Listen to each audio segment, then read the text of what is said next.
Now, while the money dries up across the economy, the Industrial Development Corporation says it's spending for the good of South Africa. It released its results, the IDC, saying it increased approvals for funding to 15 billion rand or so in the last financial year, and the beneficiaries, including black industrialists and women and young entrepreneurs. The IDC is a state-owned entity established by government decades ago to promote economic growth.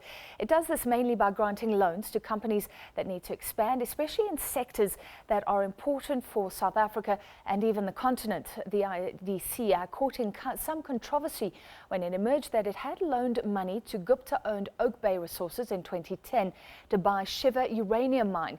The IDC said today it was still owed a portion of that loan, and efforts were underway to protect its interests as soon as possible.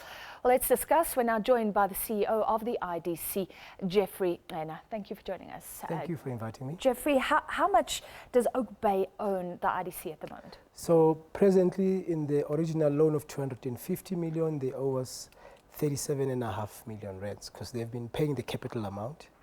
The portion which we had converted into shares, being the interest portion of that 250, that's equal to 3.5%, which, as you know, it was listed and now is being delisted, which is the point of discussion with us. Because when and that's an asset about 57 million, I think. And that was 257 million. That was the interest, that was the return portion of the 250 loan that we had initially. Because when we started, that was supposed to be a bridge, which is why it's a little bit high compared to what other facilities would have. So can you explain this for lay people? So you convert interest that is owed into shares in the company, in this case Oakbay. It then delists off the JSE. Technically, is it required to pay you back? You're saying that you want to protect your interests. How do you do that? And how is the share price, things like that, calculated? So ordinarily what would happen is people would charge them an interest, and they would be able to pay it in the normal course of time. But for various reasons, which is not the first with Oakbay itself, then there could be an agreement to say, let's convert that into equity, so it's shares, so then we own shares in the company, which is the 3.5% that we have, which then shares over time, if it's listed in the stock exchange, we can be able to sell them as and when we want. But if it's not listed, because we do also have shares in companies that are not listed, we'll have a mechanism, either we can sell them back to the shareholders we started with, or with their permission, we can actually even sell it to whoever else we want that. Now the difference is if it's listed, it's easier to trade, but if it's not listed, we have a limited number of people which you can sell it to. It does not mean that that share that you have is worthless. It means the ability for you to exit from it if it's unlisted is not as easy as that. Okay, and we're talking about Oakbay, which is owned by the Guptas that are under siege. South Africa is up in arms. They don't have bank accounts. They don't have a sponsor for the JSE. That's why they had to delist. Are you speaking to the Guptas? Yes, my team is indeed. We were engaged with them because when we agreed to convert the shares, the understanding was they will stay listed. You've said the reasons why they've delisted. Obviously, the circumstances have changed, so now we have an asset which is not listed as an original plan, which is why we engage with them, because the circumstances have changed now. And it's a lot of money. Do you expect to get it back based on these engagements? Well, the shares are a representative of the business that you have.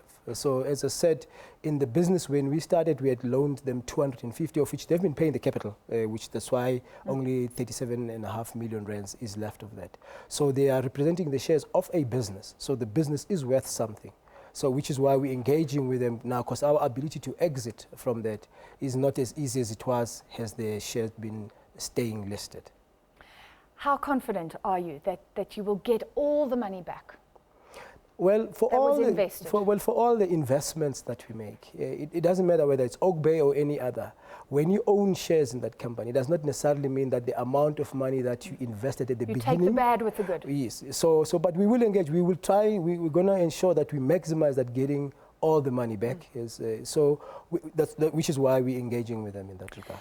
Of course, there is massive scrutiny about why this loan was granted in the first place. You have said that IDC officials met with some Gupta or Gupta-owned company officials, not in Saxon world. Do you believe that the decision to grant this loan was sound, that it was based on commercial interest? Do you stand by the decision?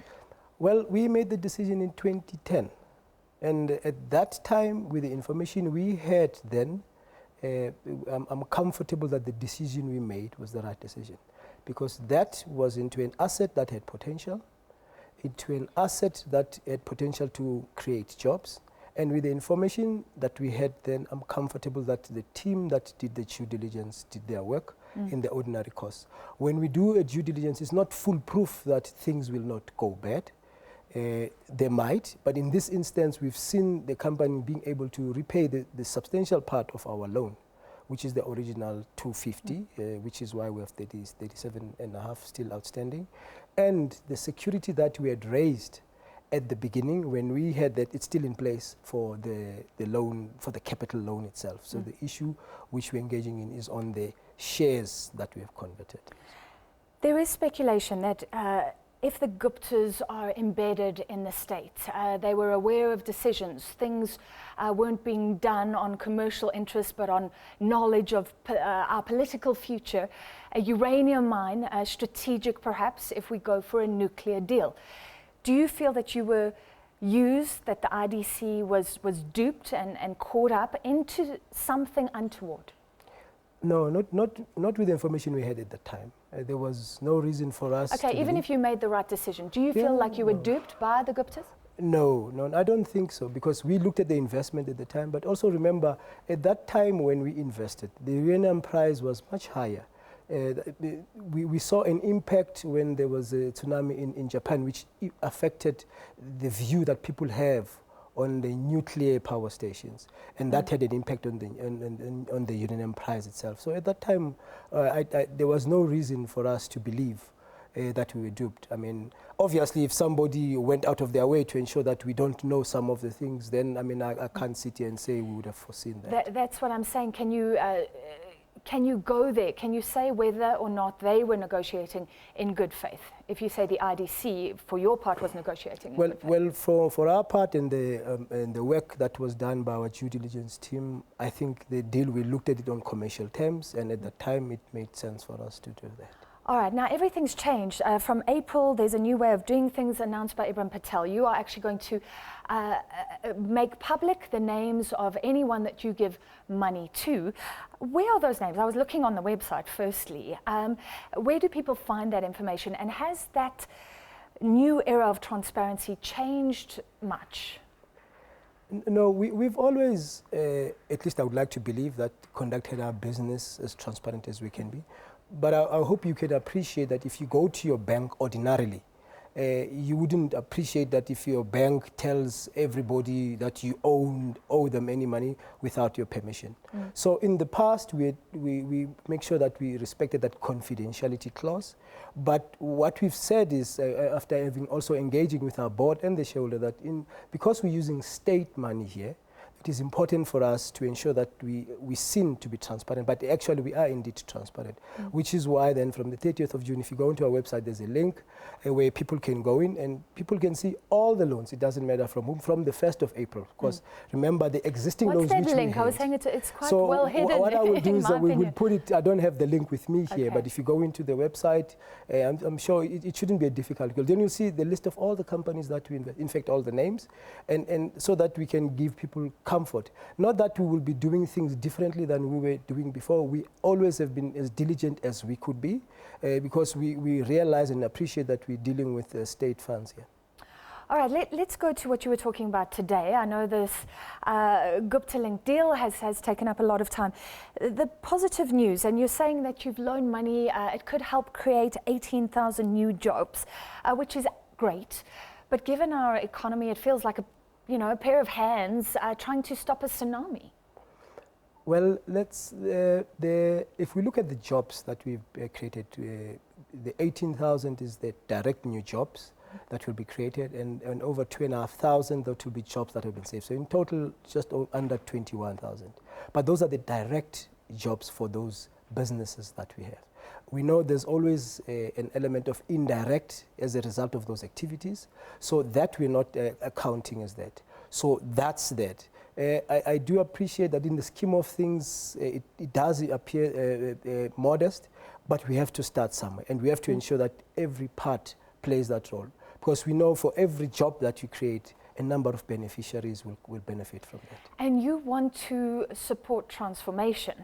There's a lot of debate about the terminology. Do you see it as inclusive growth or radical economic transformation? How would you define your mandate, given with the claims that government's changing rhetoric, policy, things like that? Well, we look at transformation as inclusive, including women, including youth, but most importantly, what we refer to as black industrialists, because those will be the blacks that will not only own or control companies, but will get involved in the running of the business, influence where it should go, what role it should play, and how it can make a difference. Finally, the IDC lens, give me an example of a company, something that excites you because you're supporting them. You know, there's a project of a young guy in Johannesburg, in Gauteng. He's created a leakless valve in your system, in your toilet system. Not only is he saving water, but he's also creating 420 jobs from a young guy who saw an opportunity and took advantage of it. So your and those are the toilet will stories. never leak again. Yeah. That's it. So it's something that we take for granted, but it's got a far-reaching implication. Thank you very much for your time this evening. And that was the CEO of the Industrial Development Corporation, Geoffrey Qhena.